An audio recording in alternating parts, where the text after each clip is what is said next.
दुर्ग भिलाई क्षेत्र में कटर लोगों को काटने के काम आ रहा है।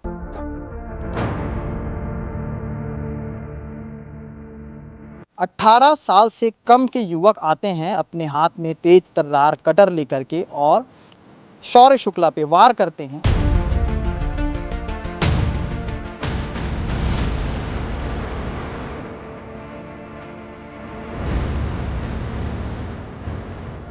पारा चढ़ते ही उसने अपने जेब से कटर निकाला, सामने वाले व्यक्ति के सीने पे वार किया और उसके बाद ऐसा वार किया कि लहूलुहान शरीर लाल बहादुर शास्त्री अस्पताल पहुंचा। मेरे हाथ में आपको ये कटर नजर आ रहा होगा। ये कटर महज बुक डिपो वगैरह में जाएंगे तो आपको कम से कम में अगर 10 से 15 रुपए के बीच में कीमत में मिल जाएगा और बहुत ज़्यादा हुआ तो 20 रुपये 25 रुपये के आसपास इसकी कीमत होगी।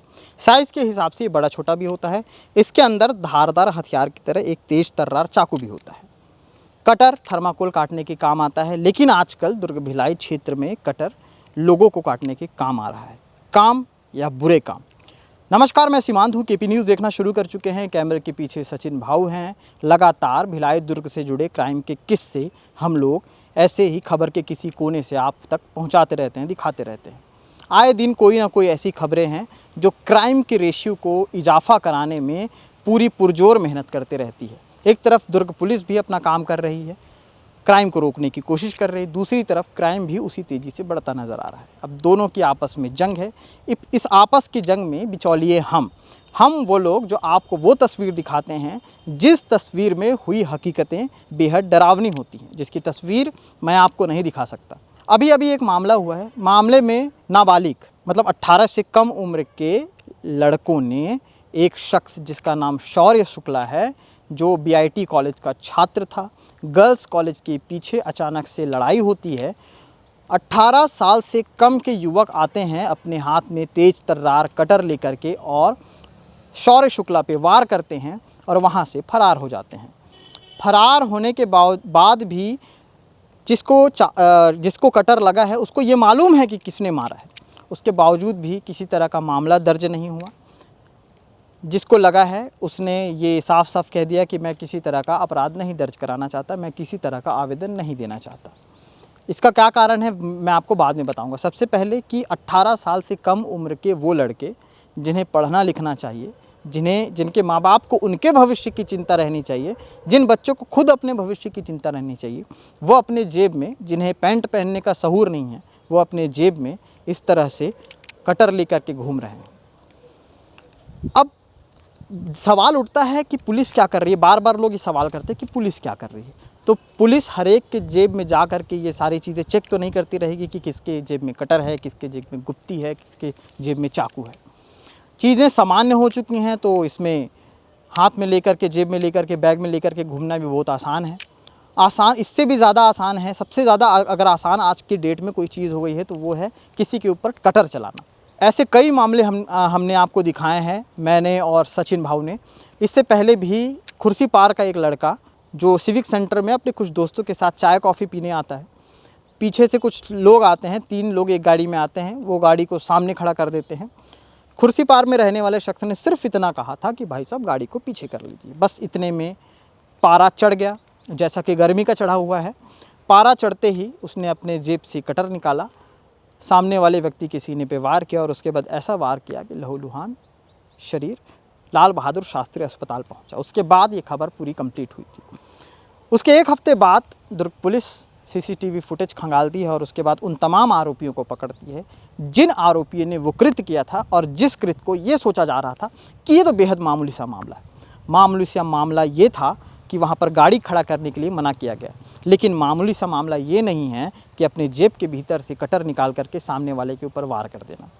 अब आप सोचिए कि क्या ये चिंता का विषय नहीं है कि ये एजुकेशन हब भिलाई है, जिस शहर में कभी इस तरह की खबरें बहुत हावी नहीं होती थी, सुनाई देती थी।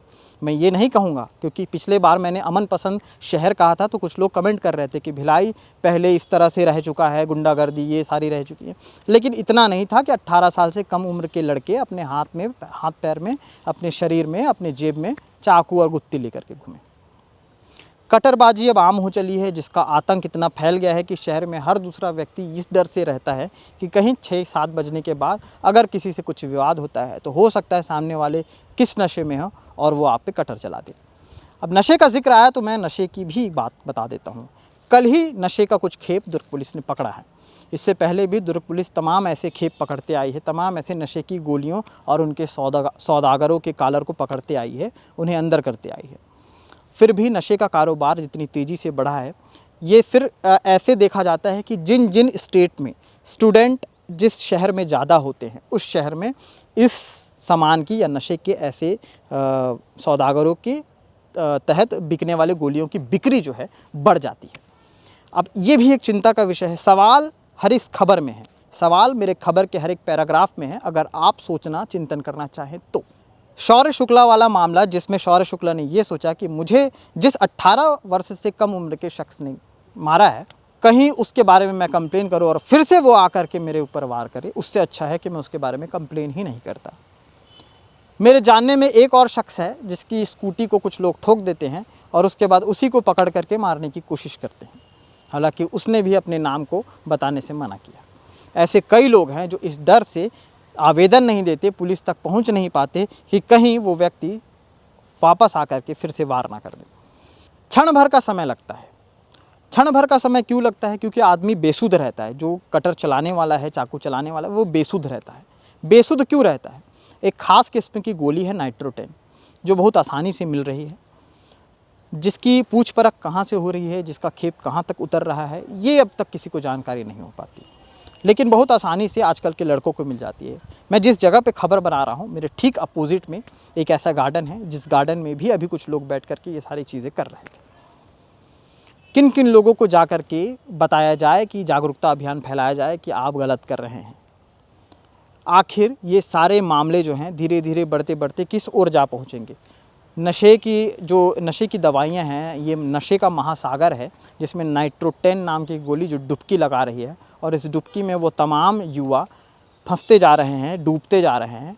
उनको निकालने के लिए क्या बेहतर प्रयास समाज, जैसे आप समाज कहते हैं, तो क्या बेहतर प्रयास समाज के लोग कर रहे हैं और क्या बाकी ज़िम्मेदार लोग? क्योंकि पुलिस ने ये हिदायत दे दी है अपने तमाम थाने में। दुर्ग के जो एसपी हैं जितेंद्र शुक्ला, उन्होंने अपने तमाम थानों में ये हिदायत दे दी है कि आप धरपकड़ की कार्रवाई शुरू कीजिए।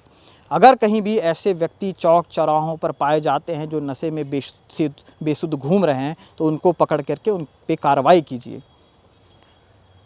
ये कार्रवाई तो पुलिस की रही, लेकिन सामाजिक संगठन जब हो हल्ला करते हुए बीच चौराहे पर पुतला जलाने के लिए पहुंचता है, तो क्या घर पर बैठकर वो अपने बच्चों को देखकर ये नहीं सोच सकता कि हो सकता है ये शौर्य शुक्ला की तरह कल को उनका बेटा भी घर से बाहर निकलता है और किसी ऐसे ही व्यक्ति जिसकी उम्र कम हो और वो आकर के चाकू चला दे, और खुदा ना खास्ता अगर कुछ बुरा हो गया तो किसके ऊपर क्या बीतेगी, ये अंदाज़ा भी आप बखूबी लगा सकते हैं। अगर नहीं लगा सकते तो इस खबर को पढ़ करके, चिंतन करके, सोच करके, देख करके लगाइएगा।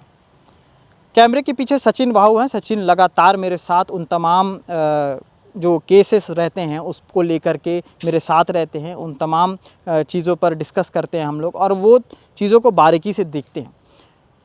सीने पर लगे वार और जिस खून को हम बारीकी से देख पाते हैं, उसे कम्युनिटी गाइडलाइन के तहत हम यूट्यूब में चला नहीं सकते, क्योंकि ऐसा करने से काफ़ी दिक्कतें हो जाती हैं यूट्यूब में।